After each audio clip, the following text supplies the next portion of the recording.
Oi, gente. Vamos lá tentar a nossa segunda conversa de hoje.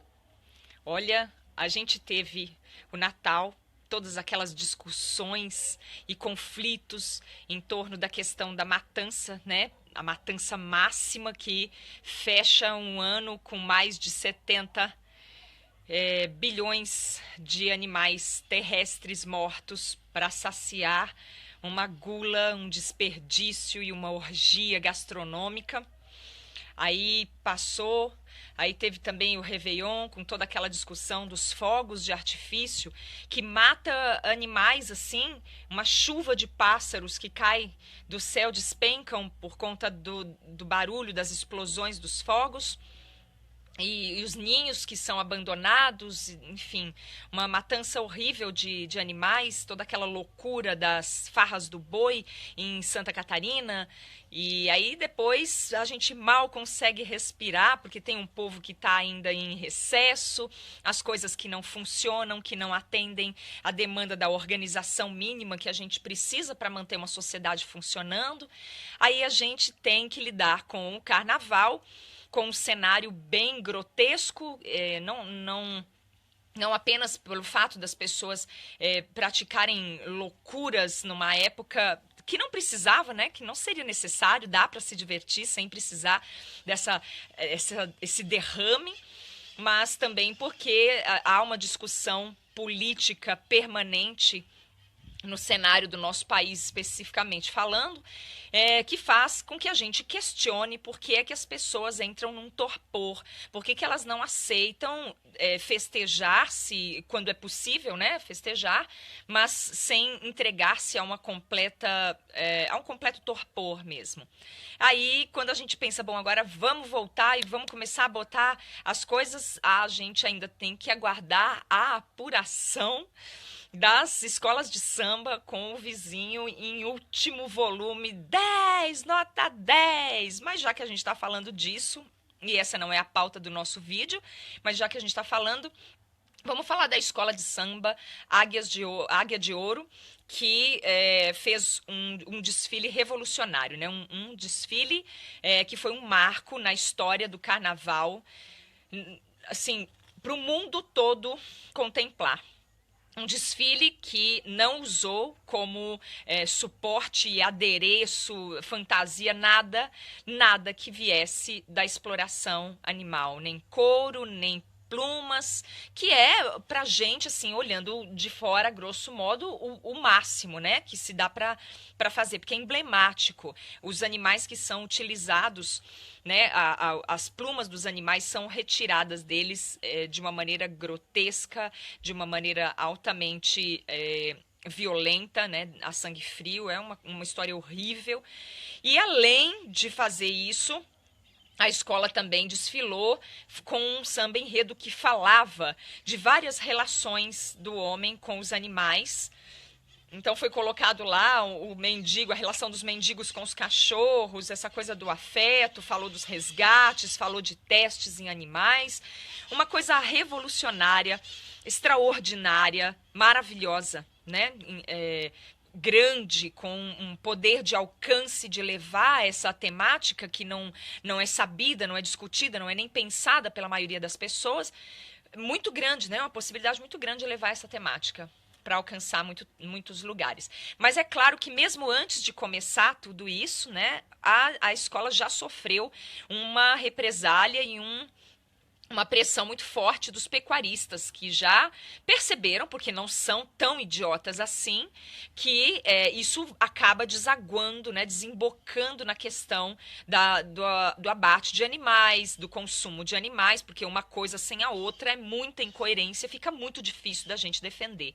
É muito difícil defender com eloquência que não se explore animais, que não se abandone animais, que não se maltrate animais, quando a gente está belo, folgado e refestelado num prato de animais trucidados para alimentação que não seria necessária, né? Então, como eles sabem que isso fatalmente vai desembocar nesse lugar, eles já começam a pressionar e dizer o máximo de não.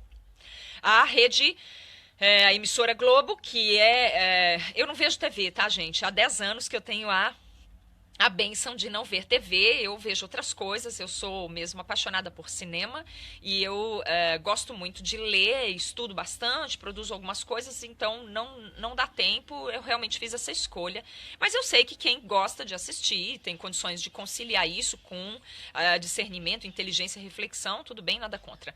Mas o que eu sei é que a gente vai buscando e entendendo várias coisas, mesmo do mundo televisivo, quando a gente não estuda, mesmo quando a gente não assiste, mesmo nesse caso. E a emissora Globo, ela fez questão de fazer uma transmissão pífia do desfile da Escola Águia de Ouro. Não falou nada de extraordinário, porque olha, desde que eu tinha 17 anos, que eu brincava com uma amiga minha, a gente brincava falando que todo ano é a mesma coisa os enredos. O negro, o índio, a mulher brasileira, a beleza da mulher, a mulher brasileira, o índio, o negro, a fauna brasileira, o rio, a mulher brasileira, e o rio, o índio e o negro, e o índio e a mulher brasileira. Sempre. Variações do mesmo tema. E aí, esse ano, a escola foi lá e levou mesmo, segurou na bronca, no peito, uma temática dessa que faz todo mundo ficar parado, né? Engolir aquilo sem saber exatamente como reagir, como proceder. Então, a emissora que claro, ela vive do quê? Dos anúncios, né? A emissora não vive da gente ficar lá na frente da telinha. Ela vive dos anunciantes que resolvem pagar milhões por aquele 1 minuto que ela divulga o produto dela num momento em que a programação é assistida por uma massa. E aí os anunciantes dela são quem? Cervejas que promovem churrascos e rodeios, Friboi, Seara e por aí vai, né? E Pantene, todos aqueles produtos que fazem testes em animais. Então, é indigesto, né? Elevar tudo isso. E, por fim, conseguiram ainda rebaixar a escola. A escola que fez um desfile revolucionário. Um desfile que realmente faz sentido colocar como extraordinário, embora tivesse uma mórbida torcida contra, né? Porque sempre tem, não estou falando da morbidez desses citados. Estou falando dos invejosos da própria causa. Por incrível que pareça, isso acontece, né? Onde tem humano, tem merda. E aí, foi isso que aconteceu. Então, rebaixaram a escola. Agora, o mais interessante é que a escola, mesmo sendo rebaixada, na história toda isso nunca aconteceu, né? Justamente por ter sido rebaixada, mesmo tendo sido rebaixada e justamente por ter sido rebaixada por um tema que era tão improvável de ganhar a simpatia das pessoas, ela ganhou milhares de fãs, de torcedores, e a gente só espera que isso não desmotive e que de alguma maneira eles não se sintam amedrontados de enfrentar o sistema dessa maneira, né? Porque, infelizmente, a gente tem que enfrentar a oposição todas as vezes que a gente vai fazer uma revolução. Ninguém disse que isso seria fácil. Ninguém, não tem como ser fácil. Como é que a gente quer fazer uma revolução sem amargar a resistência de quem está praticando aquilo que a gente está combatendo? Tem outro jeito. Vai ser assim mesmo e a gente tem que saber que vai ser assim. E aí, então, vamos para o tema do que eu descrevi para o nosso vídeo. Tudo o que eu tenho ouvido, as pessoas que me mandam mensagens inbox, as que me fazem perguntas, as que colocam seus dilemas, suas dúvidas, suas crises, discussões, conflitos, todas, sem nenhuma exceção, seja sobre o tema que for, acabam resvalando no pano de fundo, que é um pano de fundo fixo. Ele nunca sai dali. É como a rotunda do teatro lá. Pode acontecer o que for, mas o pano de fundo é sempre o mesmo. As relações interpessoais. E esse tema é muito difícil. Porque se eu disser para as pessoas, é assim mesmo, eu corro o risco das pessoas falarem, então não quero. Porque nós fomos programados para aceitação. É uma programação biológica. Não sei de onde veio. se foi um criador, se foi a evolução, whatever, não interessa. O fato é que em cada uma das nossas células existe um registro, uma programação que diz que nós precisamos ser aceitos, que nós temos muita necessidade de ser aceitos, de ser compreendidos, de pertencer, de fazer parte de um grupo, de um bando. A gente faz questão disso. Dizer pra gente que a gente não vai ter isso, que os nossos pais vão nos abandonar, que os nossos parentes vão olhar torto pra gente, não vão convidar a gente para as reuniões, não vão frequentar as nossas celebrações, vão falar da gente pelos cantos, vão nos rebaixar, se formos escolas de samba, grupos, agremiações, vão nos boicotar, se formos comércio. É muito difícil. Só que eu não posso mentir. De tudo que eu tenho sabido, percebido, o que a gente tem que enfrentar é isso mesmo. É difícil? Claro que é, né? É difícil. E para mim é mais fácil, porque meus filhos são veganos, meu marido é vegano, nós somos artistas, nós somos super desapegados de grana, nós não fazemos nenhuma questão de participar de reuniõezinhas, jantares, fogueira de São João. Nós seguimos uma filosofia espiritual que é do Buda, né? Então já tenho a questão da renúncia, do desapego. Então, para mim, é muito mais fácil falar isso. Por outro lado, como eu experimento isso na minha vida e percebo que com a aplicação disso todos os dias também se torna mais simples, não dói tanto e a gente começa a lidar com isso de uma maneira mais saudável, eu também consigo compartilhar com vocês a possibilidade da gente se apoiar. E é isso que eu faço aqui, né, nessas lives, nesses vídeos que eu proponho. São conversas para dizer pra gente, olha, estamos juntos, tá? Eu sei que não é o que vocês queriam, eu não sou a mãe de verdade de vocês, eu não sou a avó, a tia, o tio, eu não sou aquela melhor amiga que vocês querem ter perto e que vocês gostariam que apreciasse e compartilhasse com vocês essa consciência para uma mudança no cenário mundial, mas eu dou o que está ao meu alcance, com muito carinho, muita disposição. E estudo o máximo que posso para conseguir dizer para vocês onde estão as pequenas pedrinhas preciosas que a gente encontra e fica feliz também, porque que a gente, quando se afasta um pouco e sai daquele pertencimento, a gente tem uma ideia muito falsa das coisas, né? Porque a gente pensa assim, eles estavam felizes, a gente estava junto, a gente estava na merda, mas a gente estava junto. E a minha avó que falava isso, né? Mal de muitos, consolo de todos. Parece que todo mundo junto se ferrando é bom, né? Mas não é, porque a gente pode fazer uma mudança geral. E se a gente for avaliar mesmo, o mundo tá uma decadência horrível.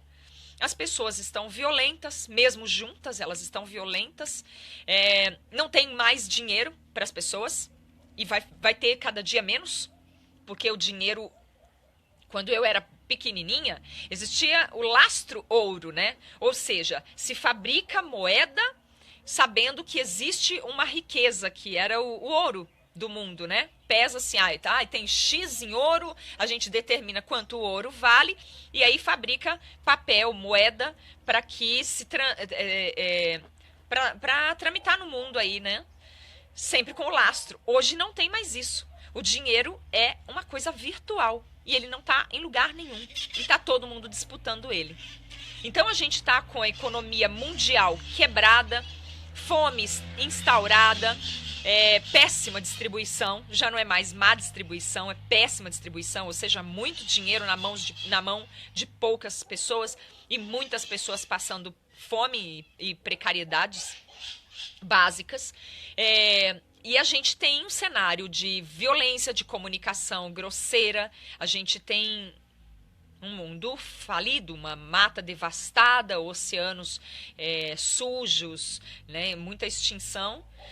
E a gente está tentando fazer uma revolução. Precisa mudar o quê? Tudo. Precisa mudar tudo. A relação das pessoas umas com as outras, a relação das pessoas com os animais, a relação das pessoas com a natureza, a relação das pessoas com as posses, tudo isso precisa de uma mudança. Nós precisamos mudar tudo isso. E como que a gente faz isso se ninguém quer mudar? Ninguém quer pagar o preço, ninguém quer renunciar a nada, todo mundo está competindo, disputando. Agora, eu nem sei se esse fogo baixou, mas até o ano passado estava um desespero, né? Porque de uns 5 anos, sei lá, uns 5 anos para cá, a moda é diva, é ser rica, rica. O que você quer ser rica? Como se rico fosse alguma coisa, né? Como se rico fosse ser. Não fosse só ter, não fosse uma coisa circunstancial. Então ficou todo mundo numa guerra do ouro, literalmente. E se a gente lembrar da história, lembrando da guerra do ouro, né, que é as corridas, as minas, né, vai perceber que a miséria aconteceu nesses lugares. Onde há mais miséria e violência? Nos lugares onde há mais riqueza. Riqueza mineral, mais petróleo, mais joias, né? Esmeralda, diamante, ouro. Onde esteve a riqueza, esteve também a miséria. Porque, na verdade, a riqueza não é isso. A riqueza é a nossa capacidade de contemplar e regozijar por aquilo que temos, independente do que seja. Vou só dar uma mostradinha para vocês. O lugar onde eu moro, ó. É uma casinha muito simples, na montanha, assim. Na montanha não existe no Brasil, né? Num alto de morro, bem, bem longe da cidade. E é isso que eu tenho. E grana mesmo... Quase nada, mas olhar de manhã as flores do jardim e os bichinhos que a gente resgata e cuida, contemplar pôr do sol, nascer do sol, tudo de graça. Tudo de graça. As coisas mais valiosas que eu tenho na minha vida hoje são de graça, ou quase, né? De graça mesmo. No mundo capitalista não tem nada, né? Mas a gente diz que pelo menos com um preço que a gente tem conseguido pagar, sem sacrificar a própria vida. Então, o cenário de abolição animal, ele vai se tornando cada vez maior, claro, vai se ampliando, porque é uma voz que urge, que vai começar a acontecer o tempo todo, mas, por outro lado, ele vai enfrentando a resistência cada vez mais, porque agora, sim, é difícil acreditar que uma outra escola de samba vai se arvorar nesse tema, sabendo que vai sofrer represália, que pode ser rebaixada, que vai sofrer um tipo de boicote, né? É muito difícil. A gente já sabe que a gente dá um passo para frente e outro para o lado, outro para trás, porque cada vez que a gente tenta fazer uma coisa, só os heróis sobrevivem. E a gente fala, não dá para fazer revolução com heróis, só com heróis. Precisamos que as coisas sejam orgânicas, naturais para todo mundo. Se a gente ficar esperando que as pessoas se tornem heróis, né? Nossa, vai ter muito pouca gente, porque os heróis eles estão dispostos a abrir mão de quase tudo de si em função da causa, né? E isso daí a gente não aprendeu a fazer mesmo. Então as relações, elas são conflituosas em todos os setores. As relações familiares ficam muito difíceis. As pessoas que são os nossos parentes, e vale mãe, porque a gente fala de parente, parece que é só gente distante, aquele seu primo em segundo grau que vai te boicotar, porque no fundo também tinha uma inveja danada de ti. Não, é a mãe também. A mãe, o pai, o irmão, aquela pessoa aquele amigo próximo que tu adorava, assim, que faziam tudo juntos, agora vocês não se encontram mais para almoçar, porque ele não quer enfrentar a parte dele nessa responsabilidade. Hoje eu postei essa coisa sobre as pequenas frases, né, que eu estou elaborando e jogando na rede, justamente para que as pessoas sejam bombardeadas com pequenas coisas. Porque se eu jogo um texto grande, eu jogo também, mas se a gente joga muito texto grande, as pessoas não se demoram a ler e passou batido. Mas se é aquele testículo, né? Aquele textinho pequenininho, as pessoas tomam contato com ele até en passant, tipo, que chata, mas viu, né? E a gente vai atacando por todo lado. E eu coloquei isso. É engraçado porque o mundo, as pessoas são muito hipócritas. Nós somos educados para a hipocrisia constante, para que a verdade e a inconveniência sejam praticamente sinônimas. E aí é aquela coisa, todo mundo assiste Game of Thrones, né? E Game of Thrones é tudo de legal, nossa, é forte, pesado, é louco. Aí você fala assim, terráqueos, vamos dar uma olhadinha, não? Ei, nossa, como você é pra baixo, hein? Nossa, você tira a alegria das pessoas, eu quero chegar em casa, Se eu quero assistir alguma coisa, eu quero assistir alguma coisa pra me aliviar, sabe? Porque eu vou lá saio do meu trabalho cansado, esgotado, aí vou ficar assistindo documentário falando de morte, sabe? De sacrifício, que coisa horrível, eu não quero isso não. Eu quero assistir alguma coisa leve, alguma coisa que me faça, sabe, relaxar. Game of Thrones. É muito louco isso, né? Mas é claro que a gente sabe também por quê. Porque a ficção, ela dá pra pessoa a sensação de que, nossa, olha como eu sou bom, né? Eu tô assistindo um cara que é um serial killer, ele mata um monte de criancinhas, estripa e aí espalha os pedaços por todo lugar. Ufa, isso não acontece de verdade, eu não tenho que tomar nenhuma providência, eu não preciso me comprometer com isso, eu não preciso olhar para isso, eu não preciso agir em função nada disso, e de quebra, assim, de brinde, eu ganho aquela sensação de, nossa, olha como eu sou bom, eu nem sou um serial killer, né? Eu nem esquartejo criancinhas, que bom, estou relaxado, agora vou dormir, com a consciência em paz. Agora, se assiste Terráqueos, não tem como engolir o fato de que contribui com esse massacre hediondo, a abstração não vai acontecer, não dá para abstrair, né? Você só consegue abstrair quando os olhos não veem, porque daí o coração não sente. Eu fiz uma musiquinha com esse refrão, né? Seu coração não sente o que você não quer ver. É isso aí. E a gente continua seguindo assim. Então a gente fala assim, por que você não quer assistir Terráqueos? Se você assiste Game of Thrones, o problema não é a violência contida ali, é a sua resistência em admitir que você poderia mudar esse cenário maldito, né? Você tem que entrar em contato, isso não é ficção, isso é real. Eles morrem mesmo uivando, chorando, sofrendo, latindo, ganindo, né? E você poderia ajudar a mudar isso, mas vai ter que abrir mão de umas coisinhas. E aí a pessoa não quer. E a gente já sabe de tudo isso, mas não custa a gente ir lá e jogar umas sementinhas, né? Essa é a porção de sementes que eu separei para jogar no vento.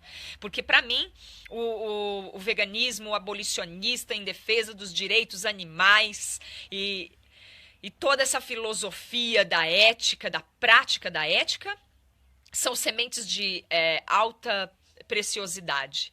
E eu decidi, junto com a minha família, que a gente ia cuidar dessas sementes todos os dias. Algumas a maioria a gente tenta separar para colocar em terreno fértil. Então, por isso a gente compõe músicas para fazer um show que a gente sabe que a probabilidade da gente tocar para ninguém é muito grande, né? Os pais não vão querer levar as crianças para assistir um show e depois sair de lá com elas com a cabeça cheia de ideias revolucionárias, sem querer ir no Mac Morte, falando de câncer e dizendo que não, que querem comer salada, que querem comer legumes, que querem comer brócolis. Os pais não vão dar conta disso e a gente já está disposto, a gente sabe que vai ser assim, mas não tem problema, porque alguns conseguem de dentro para fora, outros conseguem de fora para dentro e essa máquina precisa girar. O Morrissey colocou lá no show dele um telão com cenas fortes, né, de abate, de sofrimento animal. Claro que teve gente que engoliu aquilo em seco, pensou, refletiu, se inspirou, né, no talento do Morrissey, respeitou tudo que o Morrissey mas teve quem protestasse também, e isso vai ter sempre, não adianta a gente se intimidar, não tem que se intimidar com isso, toca pra frente, vamos embora. Vamos lá, então a gente vai fazer show.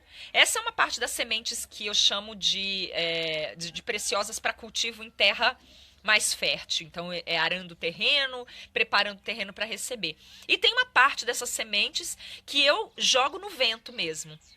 Essas sementes que eu jogo no vento são esses pequenos posts que eu faço de vez em quando, falando para quem? Para qualquer um, a gente não sabe.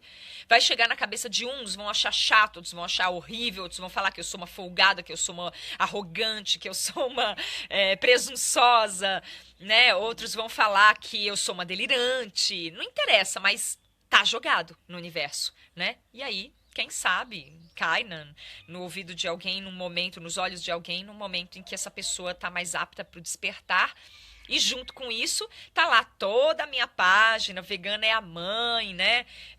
Falando de dicas, fazendo palestra, fazendo orientação. Meus filhos, né? Criança envolvida no negócio também é mais simpático, é mais fácil de ser recebido. E é assim que a gente segue. Sabendo que toda hora vai ouvir um parceiro falando: ah, minha mãe não fala comigo direito, minha família tá fazendo fofoca a meu respeito na minha ausência, dizendo que eu tô louca, que eu sou uma delirante, que eu tô fazendo bobagem, eles não trazem meu sobrinho mais na minha casa.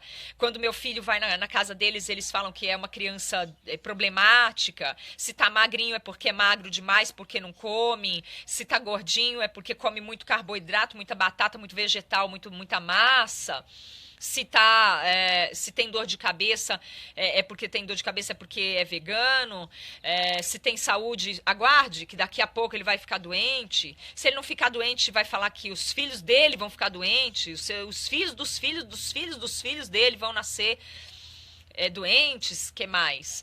E quando não tem muito o que falar mesmo, eles nos privam da presença deles. Eles são bem cruéis, mas assim, não é uma crueldade tão consciente assim. Eles estão imersos num torpor mesmo mental, numa ignorância muito profunda, e eles vão tentando fazer isso o tempo todo e criando situações para nós cada vez mais difíceis, até que um dos lados comece a ceder. A gente tenta fazer com que não seja nosso, porque na verdade nosso lado não é nosso, né? É dos seres que estão aguardando algum socorro. Socorro, por favor.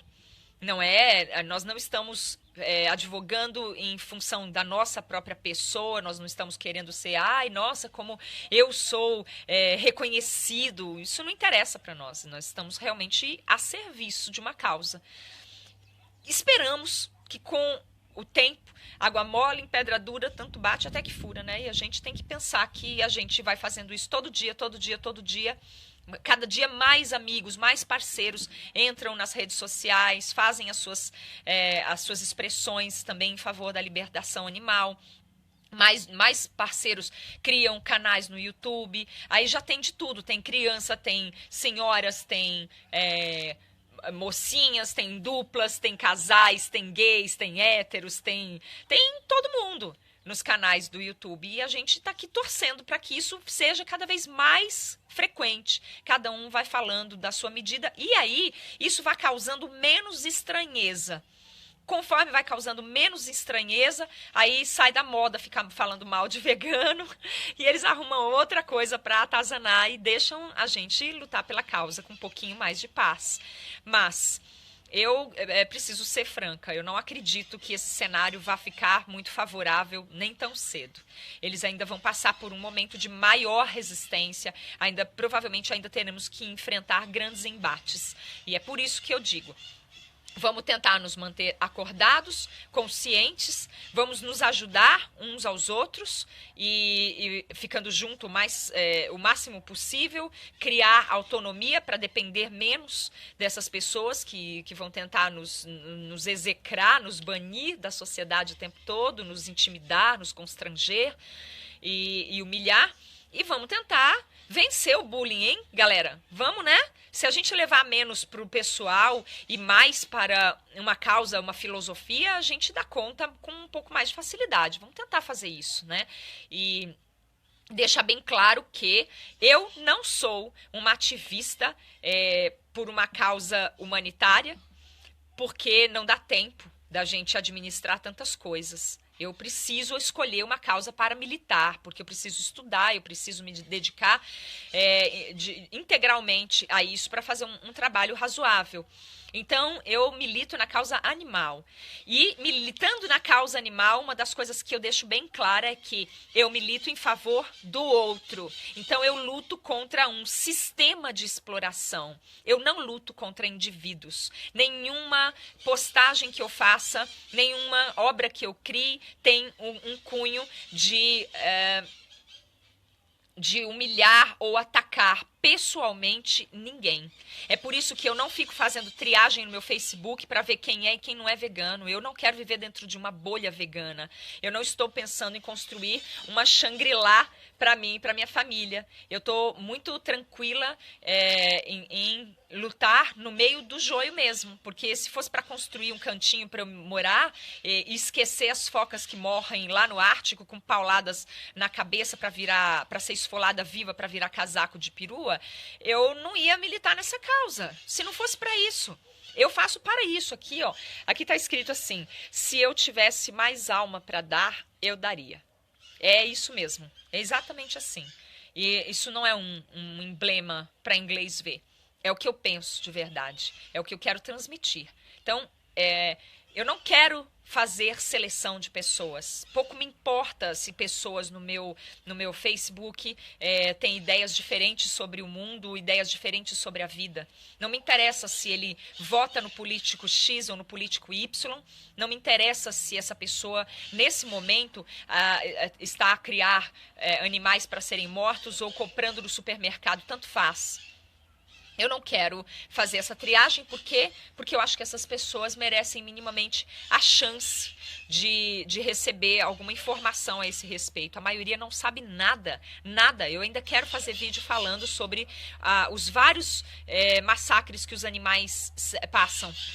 Morte, exploração, tortura, abandono, de todo tipo. Cada um desses títulos tem as suas subcategorias, né? Eu ainda quero falar sobre isso, porque as pessoas não sabem. E eu não vou sair por aí fazendo esse tipo de triagem, eu não vou ficar olhando perfil por perfil, olhando um por um.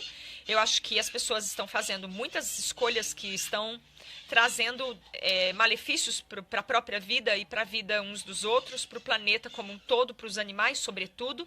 Mas não é com o meu julgamento e o meu veredito que elas vão mudar. É com um grande trabalho sendo feito, resistindo todos os dias, caindo, levantando de novo e resistindo outra vez, colhendo informações para transmitir, errando, reconhecendo que errou, trazendo o acerto, a correção.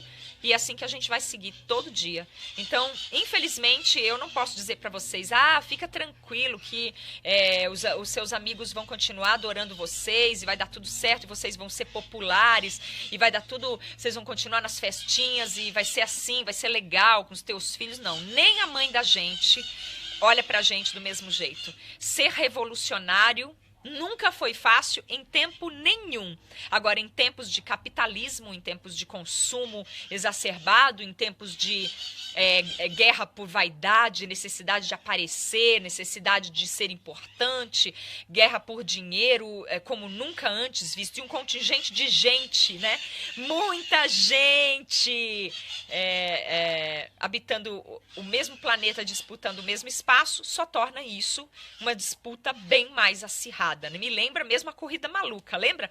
A corrida maluca não era uma corrida onde cada um mostrava o seu melhor. Cada um mostrava ou a sua capacidade de sabotar ou a sua capacidade de escapar da sabotagem. Né? Não era uma corrida limpa, era a corrida maluca. E quem quiser olhar nos bumerangue da vida vai encontrar, né? Se colocar aí no YouTube, para as pessoas que são mais jovenzinhas e não tiver isso como o desenho atual, vão perceber que é assim. Nós estamos na corrida maluca. As pessoas sabotam umas às outras o tempo todo, falam mal do outro, fazer ativismo virou isso. E pro Facebook falar mal do colega. E embora muitas vezes não esteja falando nenhuma mentira, mas com teor de violência muito grande que pode ser removido. Agora, o que fazer com as nossas relações não veganas, né? Os nossos pais, os nossos amigos, é um trabalho de grande resistência. Agora, pensem, nós estamos fazendo parte de uma revolução que vale a pena resistir. Vale a pena. Obrigada, viu, gente, por todo mundo que tem participado, que tem acompanhado, que compartilha o vídeo, que assiste depois, que mostra para o amigo, que discute a respeito, que fala bem, que fala mal. Gente que, de alguma maneira, coloca um pouquinho de energia dentro das nossas conversas, que faz com que os vídeos que vão lá para o Comandante Pesquisa no YouTube ganhem, de novo, uma outra, reverbere, né? de novo no planeta. Vamos falando, vamos lá, tamo junto, tá bom? Precisando de qualquer coisa, corre lá no meu inbox no Facebook, pode dar uma olhada na página Vegana é a Mãe, que eu sempre coloco as nossas lives lá. Quem quiser dar uma olhada, quem quiser ir no YouTube lá no Comandante Pesquisa também encontra com tema e tudo. Que mais? É isso aí. Tamo junto. Obrigada, gente. Tchau.